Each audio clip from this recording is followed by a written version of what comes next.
A young Portuguese shouts that he's trying to put out the flames threatening his house. The Portuguese authorities say the latest wildfires are now under control after a massive response from emergency teams. Shortly before the outbreak, I'd visited a small forest in the central district of Pombal, where police officers were hosing down potential trouble spots after one of the first fires of the year. We are monitoring the area for a few days and will also measure how many square meters burned. Captain João Fernandes was heading a team which had more officers than it would have had a few years ago.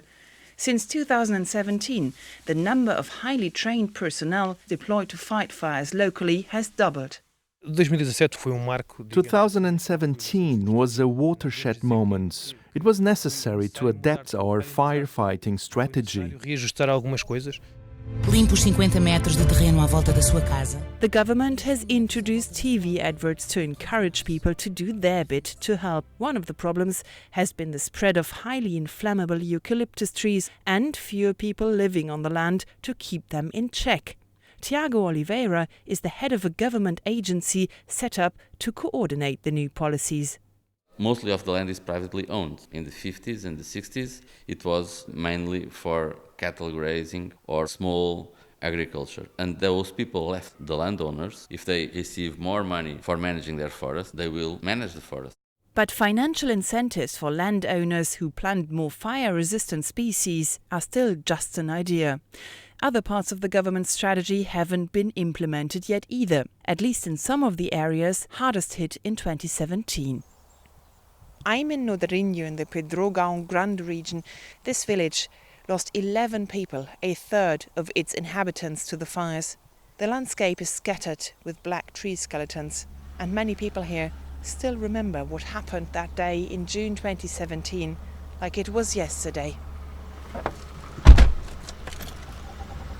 Steve Robinson, a British man living in Nodrinho, narrowly escaped. He, his wife and friends drove along the nearby IC8 motorway just minutes before 30 people were trapped by flames and died. Everything was red everywhere, you could barely breathe. A burning tree fell behind my car and in front of my friend's car. But he's an ex-fireman and he knew to drive straight over the log. If he hadn't, he would have died. But Steve doesn't feel lessons have been learned. If you look carefully at these eucalyptus trees, they've pruned the root to give the maximum growth rate. It's like they're committing you to death. A few kilometers away in the district capital Portugal Grande, volunteer firefighters are doing the daily round of checks on their gear.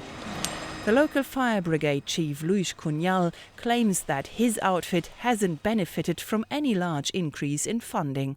Nós temos 600.000 euros. Our annual budget is 600,000 euros, but we only receive 90,000 euros from the government. We organize fairs and try to find sponsors and even give language lessons to finance our gear. Estamos aqui a dar português. Gear which will be essential, Luís says, as future fires could be even harder to get under control. A carga térmica que existe no terreno é... During the fire, the trees died, but many people have left them on their land. Another fire in 2 or 3 years would be an absolute disaster. Que era pior que o outro. But the government says it's prioritizing other areas which are at risk now and not just in 3 years. Helena British heads the local council of Arrabal, one of Portugal's first safe villages. There are set distances between buildings and inflammable trees, and the community centre has been designated a fire shelter. And yet, Helena admits implementing the concept hasn't been easy. We don't have the money to pay the people carrying out the evacuations. They are all volunteers, and we have to push landowners to clear their land and sometimes threaten them with fines. The government plans to create 5,000 safe villages, but this could take years. With warnings that severe heat waves are likely to get more frequent in the era of global warming, government critics say Portugal might not have that time. E é a chave ali do fundo.